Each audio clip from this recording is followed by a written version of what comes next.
YouTube, Mad Dog here. Welcome back to my channel. So, as per description, let's go make ourselves some Bushcraft cheese, campfire cheese. Stay tuned. Oh yeah, stay tuned. Yeah. So, for this video, you're going to need just a few basic items, and I'll just quickly run through them before we get in the fire pit sparked up, which I'll pan you around to in a minute. So you're going to need a container with some water in. You could use a mess tin for this. I'll show you where this comes into play later on. It's nothing complicated. I'm just using an old bucket. In this case, this is full fat milk, a pint of. You can use semi-skim milk for this, but I find that it's smoother. The cheese comes out more creamy, more smooth if you use full fat milk. Semi-skimmed milk, it's more like feta. It's more crumbly, more dry, so I recommend full fat milk. You don't get a lot of cheese out of a pint, but you know, this is just meant to be a bit of campfire fun that you can do with your buddies, or when you're hiking, or you know, away on holiday. Nothing too serious. I season mine with a bit of salt and pepper. I've got some sea salt and some black peppercorns there.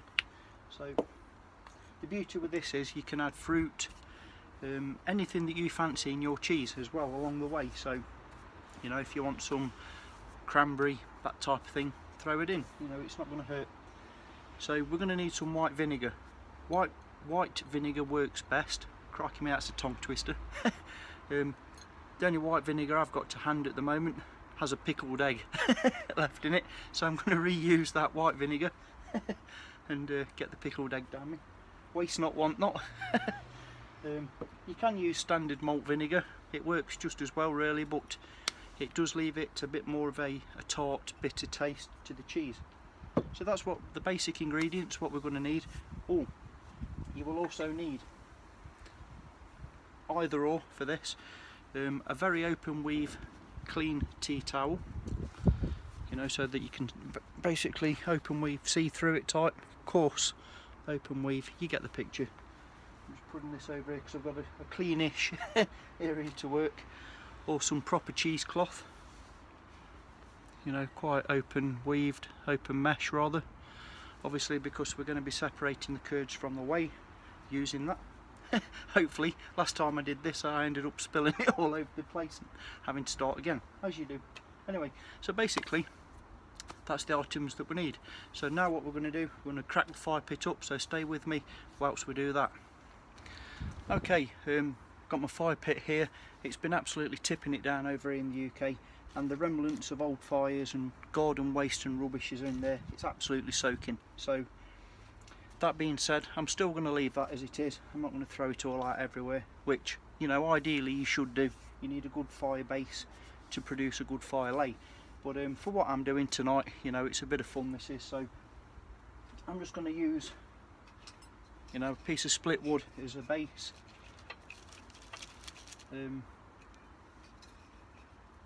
Move that bar out the way for a minute.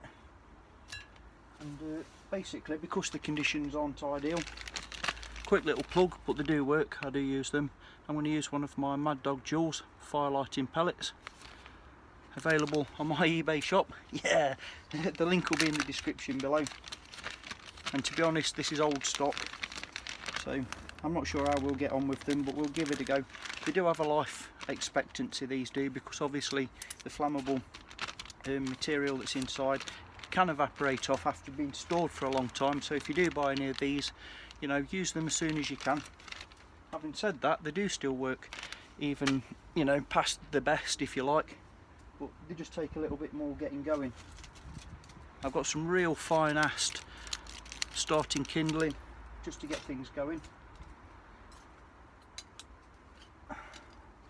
Ferro rod. Oh, the other thing I forgot to mention, you obviously, but at the beginning, you will need a cook pot of sorts. In this case, this is just one of these stainless steel, get off there, campfire pan. Got this from eBay. It is stainless steel, and I think it was about £9 this was, you know, so quite a hefty old thing. I think it's a 12-inch pot, quite nice. So we'll add that to the fire in a bit so it don't get in my ways with a lid. Here come the boy racers past our house, right on cue. So what we're going to do is, with the Mad Dog Dual, just crack that bad boy open as best as we can. Expose some of the fluffy fibres.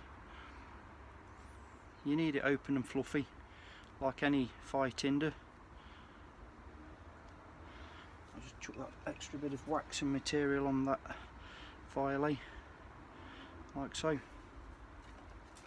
I'm not expecting miracles from this because, like I say, this is one of my first prototypes, so it's getting on for over a year old now, this is. And I'll put that on the fire lay, throw some sparks at it and see what happens. Okay, yeah, it's still going well, one strike. Okay, let's build this into a fire, he says. So, okay, make a little backlog shelf there, get some starting sticks on the go. Like I say, it's a really thin ass starting kindling, just because, you know, everything is wet through, absolutely ringing wet through. So, just to give myself a fighting chance. Get some oxygen in there.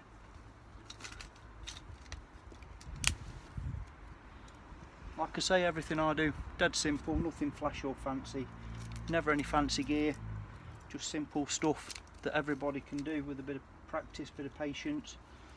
Just get out and try it, have some fun. That's what this is all about for me. I know my channel's called Mad Dog Survival, and it is about that, you know, in the wild, knowing a good proper fire lay, knowing good techniques to light fire, especially when everything's wet through. It could make the difference between making it out and not. So whilst I preach and practice that, don't forget, it's meant to be fun when we're practicing. That's when it becomes bushcraft. You know, you're doing it because you want to, not because you have to. That's the big difference for me. So whilst we're playing at it, let's have some fun, you know. And let's be honest, you know, in a survival situation, who's going to be making cheese? You're just going to drink the milk, aren't you? You know, this is a bit of campfire fun, so take it for what it is, guys and lasses. So I'm going to let the fire build up, establish a bit, introduce some more meaty material, some fuel rather than kindling, and I'll cut back to the next bit of this video. Stay with me. Okay, so we've got a good fire established now, so got the old pot, and we're going to throw into that our full fat milk. Just going to pour it in, no ceremony, get it in there. Beautiful. And where are they? Okay, over here we go. So I'm just going to add a little bit of seasoning. This is just personal preference, you don't have to do that. A couple of turns of salt and a couple of turns of pepper. This is sea salt. Just found a pebble under my kneecap, as you do. And that's always the way. Okay, bit of salt and pepper in there, and we'll get the lid on.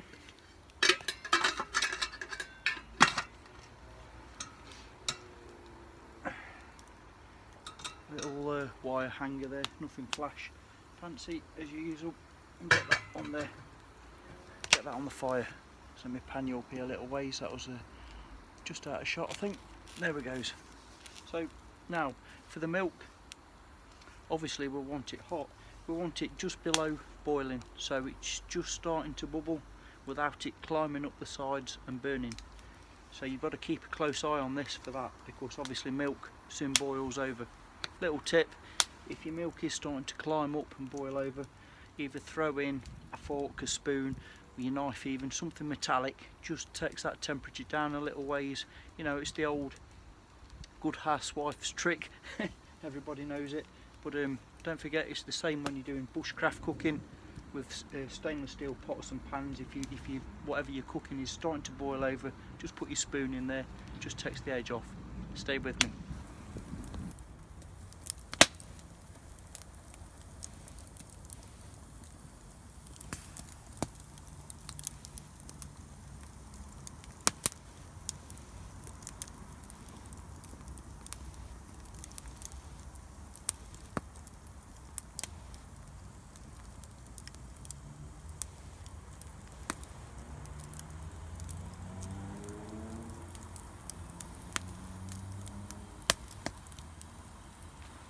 Okay, let's have a peek, see what's going on in here.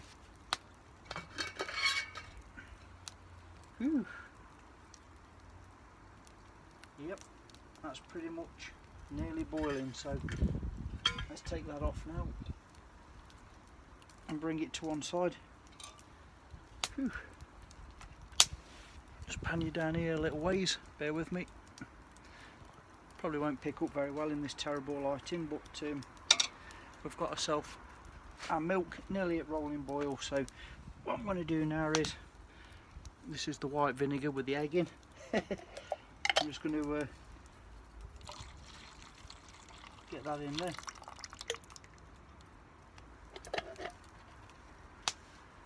And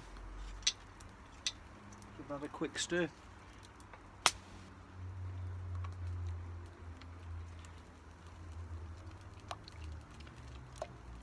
Yeah, that's starting to congeal already. So I'll just bring it up to the camera so that you can have a better look. I don't know if this is picking up, but you can see hopefully that the curds and the whey are starting to separate already. So I'm going to leave the lid off now and just put that on the corner of the fire.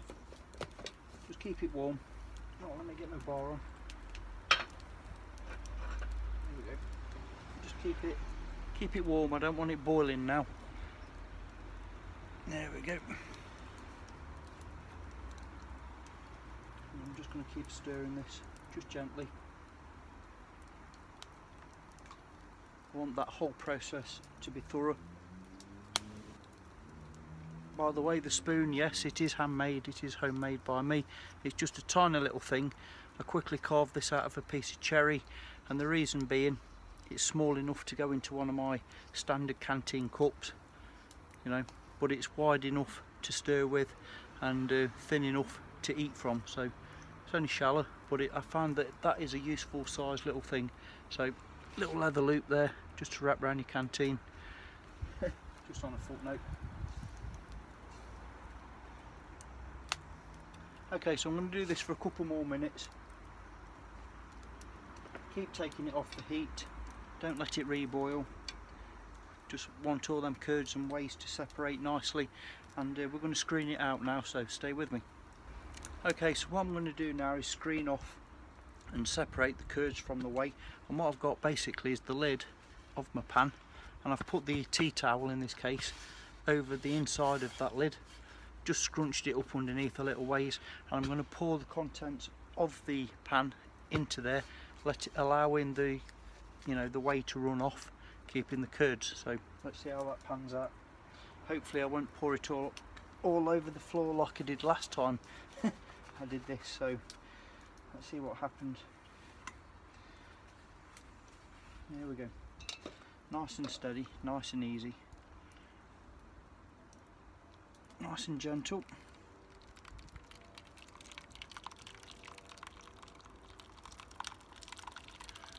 Hope I'm getting this in camera shot. There we go.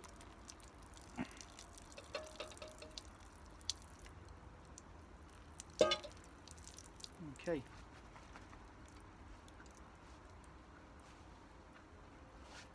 Ideally you could do with two of you to do this really, but you know, it is what it is. I'm just letting that cool so it don't burn my hands. Pour some more of that liquid off as best as I can without dropping the whole lot again.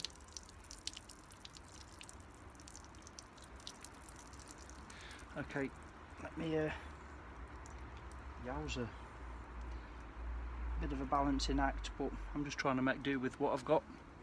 Obviously if you've got a bigger container you could drop your tea towel or your cheesecloth into that to make a filter, but you know, I'm just working with what I've got, so please bear with me. Let me just pan you down a little ways so that I can do this a little bit more on the deck. Okay, here we go. Excellent. So excellent, so I've managed to do that without dropping it all on the floor this time. So now I'm just going to squeeze out any remaining water. Ouch, that's hot. And this is where the bucket of water comes into play now. So let me move that, bring the bucket of water into view. And what we're going to do is just rinse that cheese off now. And it will cool it. Just keep dipping it in. And it will also take out all that, you know, the whey and that tart, that vinegar. You need to really squeeze the hell out of that. Let it cool good.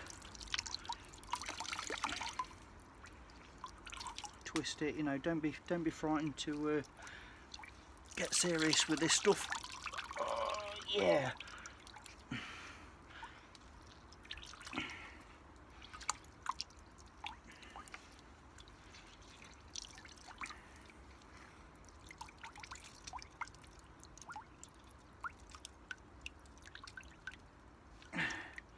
Okay, so I'm just doing this for, well, for quickness, just for the sake of the video, but let's have a look what we're left with.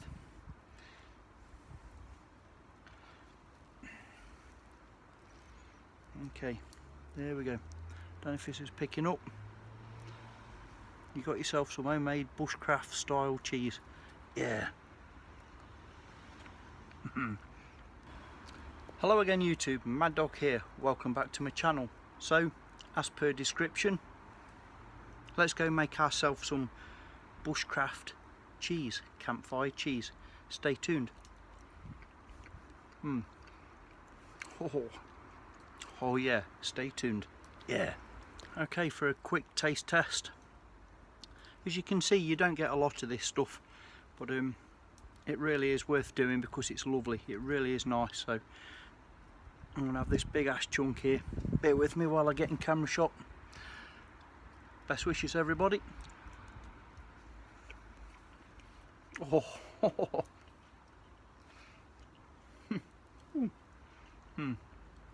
Well worth doing. It's got a nice creamy, subtle hint of salt, nothing massive, not dead bitter, sweet if anything. You could use this on toast, you know, as a spread. Oh my word. Oh, I do recommend trying it because, oh, excuse me, it's great fun to do. You know, get yourself a campfire going. Excuse me, good excuse to get out and enjoy the outdoors. Definitely recommend full fat milk over semi, and definitely white vinegar over malt. But anyway, hope you found this video fun, if not useful. Thank you very much for staying with me, and thank you all for my subscribers. My comments are brilliant. I love some of the comments that you guys and lasses are sending. I'm thankful for the fact that 90% of them, they're always usually constructive and respectful. I really like that. So thank you all very much. Have a great weekend, what's left of it, and I'll see you all soon, which won't be long. Mad Dog signing off. Take care. Yeah.